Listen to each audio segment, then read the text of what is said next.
akan menjawab pertanyaan nomor 1. Berikut adalah 10 perbedaan antara hewan dan tumbuhan beserta penjelasannya. Yang pertama adalah nutrisi. Hewan adalah organisme heterotrof, yang berarti mereka memperoleh nutrisi dari organisme lain. Sedangkan tumbuhan adalah organisme autotrof yang membuat makanan sendiri melalui proses fotosintesis. Yang kedua adalah gerakan. Hewan memiliki kemampuan untuk bergerak secara aktif, baik untuk mencari makanan, menghindari bahaya, atau berkomunikasi. Sedangkan tumbuhan tidak memiliki kemampuan gerak aktif, kecuali gerakan-gerakan tertentu yang lebih lambat, seperti gerakan heliotropisme pada bunga matahari. Yang ketiga adalah struktur tubuh.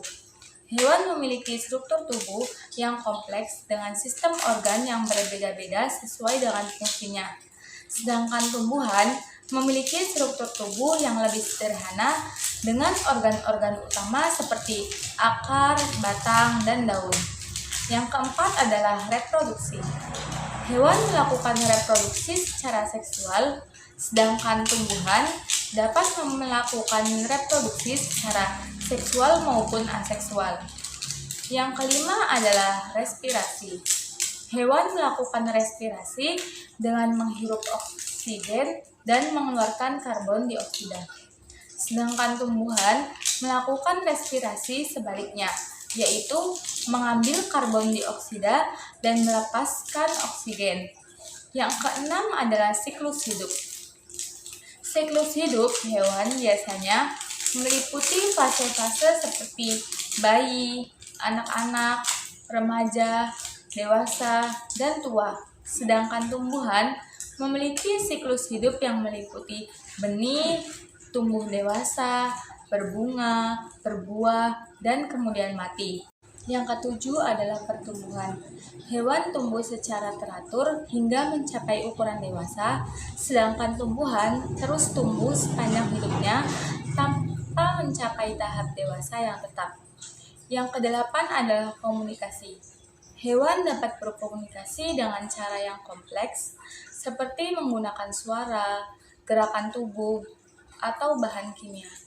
Sedangkan tumbuhan tidak memiliki kemampuan untuk berkomunikasi dengan cara ini, meskipun mereka dapat merespons stimulus lingkungan. Yang kesembilan adalah penggunaan energi. Hewan menggunakan energi untuk bergerak, berpikir, dan menjalankan fungsi tubuh lainnya. Sedangkan tumbuhan menggunakan energi untuk pertumbuhan, reproduksi, dan mempertahankan diri dari serangan hama. Yang ke-10 adalah pergerakan air dan nutrisi. Hewan memiliki sistem peredaran darah yang memungkinkan mereka mengalirkan air, nutrisi, dan oksigen ke seluruh tubuh. Sedangkan tumbuhan menggunakan sistem pembuluh untuk mengalirkan air, nutrisi, dan zat lainnya dari akar ke bagian atas tanaman. Perbedaan ini menunjukkan adaptasi yang berbeda dalam kelompok organisme ini untuk bertahan hidup di lingkungan yang berbeda-beda. Saya akan menjawab pertanyaan nomor 2. Terdapat 2 jenis bunga, yaitu bunga sempurna dan tidak sempurna. Berikut adalah perbedaannya. Yang pertama adalah bunga sempurna. Bunga sempurna memiliki kedua jenis organ reproduksi, yaitu organ reproduksi jantan, benang sari atau stamen, dan organ reproduksi betina, yaitu putik. Artinya, bunga ini memiliki spalum, mahkota, benang sari, dan putik yang lengkap. Yang kedua adalah bunga tidak sempurna. Bunga tidak sempurna hanya memiliki satu jenis organ reproduksi, yaitu organ reproduksi jantan atau betina. Artinya, bunga ini mungkin memiliki hanya benang sari bila bunga jantan, atau hanya putik bila bunga betina. Perkembangbiakan bunga dapat melibatkan berbagai proses, tergantung pada jenisnya. Yang pertama, perkembangbiakan bunga sempurna. Pada bunga sempurna, serbuk sari yang dihasilkan oleh benang sari jatuh ke putik dan menempel di stigma, bagian paling atas dari putik. Proses ini disebut penyerbukan. Setelah penyerbukan terjadi, sel telur yang terdapat di ovarium akan dibuahi oleh serbuk sari, membentuk biji dalam buah yang berkembang. Yang kedua, perkembangbiakan bunga tidak sempurna. Pada bunga tidak sempurna, proses perkembangbiakan bisa lebih kompleks.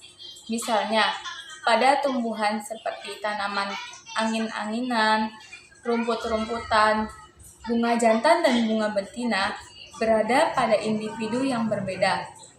Polinasi ini bisa terjadi melalui angin atau serangga yang membantu memindahkan serbuk sari dari bunga jantan ke bunga betina.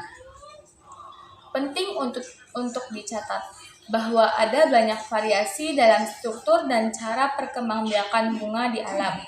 Beberapa tumbuhan bahkan dapat memiliki bunga yang berada di antara kedua kategori ini, dengan organ reproduksi yang tidak lengkap atau mengalami modifikasi yang kompleks. Untuk meningkatkan efektivitas, saya akan menjawab pertanyaan nomor 3. Penderita rabun jauh disarankan menggunakan lensa cekung karena lensa cekung dapat membantu mereduksi efek pembesaran gambar yang terjadi pada mata rabun jauh. Ketika seseorang mengalami rabun jauh, fokus cahaya dari objek yang jauh jatuh di belakang retina, sehingga menyebabkan gambar yang terbentuk di retina menjadi kabur. Dengan menggunakan lensa cekung, fokus cahaya dapat diperbaiki sehingga gambar yang terbentuk di retina menjadi lebih jelas. Sementara itu, penderita rabun dekat disarankan menggunakan lensa cembung karena lensa cembung dapat membantu memfokuskan cahaya ke titik fokus yang tepat di retina. Pada rabun dekat, mata memiliki kesulitan dalam memfokuskan cahaya dari objek yang dekat. Dengan menggunakan lensa cembung, lensa akan membantu memfokuskan cahaya ke titik fokus yang tepat di retina, sehingga memungkinkan penderita rabun dekat melihat objek yang dekat dengan lebih jelas. Saya akan menjawab pertanyaan nomor 4. Berikut adalah urutan sistem pencernaan manusia beserta fungsinya. Yang pertama ada mulut. Mulut adalah tempat dimulainya proses pencernaan. Fungsi mulut adalah untuk mengunyah makanan menjadi potongan-potongan kecil dan mencampurnya dengan air liur yang mengandung enzim amilase untuk memulai pemecahan karbohidrat. Yang kedua ada kerongkongan. Kerongkongan adalah saluran yang menghubungkan mulut dengan lambung. Fungsi kerongkongan adalah untuk menggerakkan makanan dari mulut ke lambung melalui gerakan peristaltik. Yang ketiga ada lambung. Lambung adalah organ yang berbentuk kantong. Fungsi lambung untuk mencerna makanan secara kimiawi dan mekanis. Lambung menghasilkan asam lambung dan enzim-enzim pencernaan untuk memecah protein dalam makanan. Yang keempat ada usus halus. Usus halus terdiri dari 3 bagian, yaitu duodenum, jejunum, dan ileum. Fungsi usus halus adalah untuk menyerap nutrisi dari makanan yang telah dicerna oleh lambung. Pada duodenum, enzim-enzim pencernaan dari pankreas dan empedu juga berperan dalam pencernaan makanan. Yang kelima ada pankreas. Fungsi pankreas menghasilkan enzim pencernaan seperti lipase, amilase, dan tripsin yang membantu dalam pencernaan karbohidrat, lemak, dan protein di usus halus. Yang keenam ada kantung empedu. Fungsi kantung empedu adalah menyimpan empedu yang diproduksi oleh hati. Ketika diperlukan, empedu akan dikeluarkan melalui saluran empedu untuk membantu dalam pencernaan lemak. Yang ketujuh ada hati. Fungsi hati memiliki banyak fungsi, termasuk produksi empedu, detoksifikasi zat-zat beracun dalam darah, penyimpanan glikogen, dan metabolisme karbohidrat, lemak, dan protein. Yang kedelapan ada usus besar. Usus besar adalah bagian akhir dari saluran pencernaan. Fungsi usus besar adalah untuk menyerap air dan elektrolit dari sisa-sisa makanan yang tidak dicerna sehingga membentuk feses. Yang kesembilan ada rektum. Rektum adalah tempat penyimpanan feses sebelum dikeluarkan dari tubuh melalui anus. Yang ke-10 ada anus. Anus adalah lubang di ujung saluran pencernaan. Fungsi anus adalah sebagai tempat keluarnya feses dari tubuh. Sistem pencernaan manusia bekerja secara terkoordinasi untuk mencerna makanan, menyerap nutrisi, dan mengeluarkan sisa-sisa yang tidak diperlukan.